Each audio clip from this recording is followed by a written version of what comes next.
जी। योगिता चौरसिया जी, रायबरेली से। राधे राधे राधे महाराज जी। गुरुदेव, जैसे खुद को शरणागत किया तो ये कैसे पता चलेगा कि मैंने सही तरीके से प्रभु के चरणों में खुद को शरणागत किया है?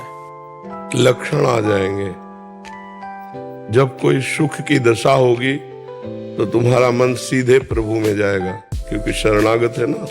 और जब दुख की दशा होगी तो सीधे प्रभु में जाएगा। सुख दुख की, मान अपमान की, लाभ हानि की दशाओं में मन का सबसे पहले कहाँ जाना होगा, ये नहीं रखना होगा। जिस वस्तु व्यक्ति के पास गया तो उसके आप आश्रित हैं, अभी प्रभु के नहीं।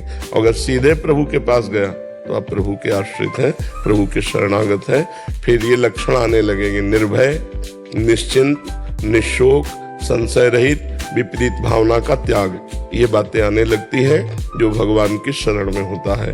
मन की पहचान सीधे प्रभु में जाना। कोई सुख आया, प्रभु की बड़ी कृपा। कोई दुख आया, प्रभु का बड़ा दुलार, बड़ी कृपा है जो हमें पवित्र कर रहे हैं दुख दे के। अगर हमें कोई सहयोग मांगना है तो सीधे प्रभु में मन जाए, किसी व्यक्ति वस्तु स्थान में नहीं तो शरणागति कमजोर मानी जाती है।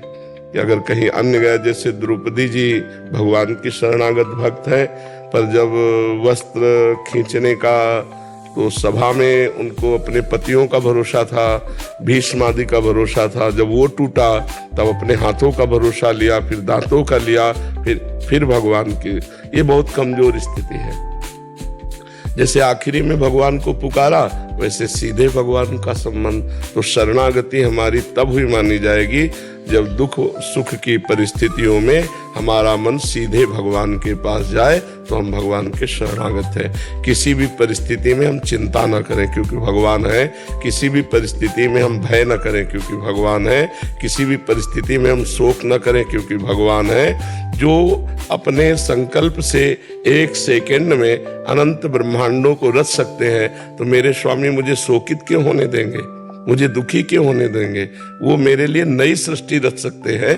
तो अगर उन्होंने हमें दुख दिया है तो कोई मंगल विधान है, क्योंकि मंगल भवन मंगलहारी, तो जरूर कोई मंगल विधान है भगवान का। हम ऐसा मान करके आनंदित होते, किसी से दुख निवृत्ति के लिए सहयोग नहीं मांगते। अगर कोई आ जाता है तो समझते हैं भगवान का भेजा हुआ ही है, क्योंकि मैंने तो चाहा नहीं, ये व्यक्ति आकर दुख निवृत्ति कर रहा है, इसका मतलब भगवान का ये पार्षद है, भगवान का भेजा हुआ है जो हमारी दुख निवृत्ति कर रहा है। समझ में आ गई? महाराज जी, हमने किसी को अपना गुरु बना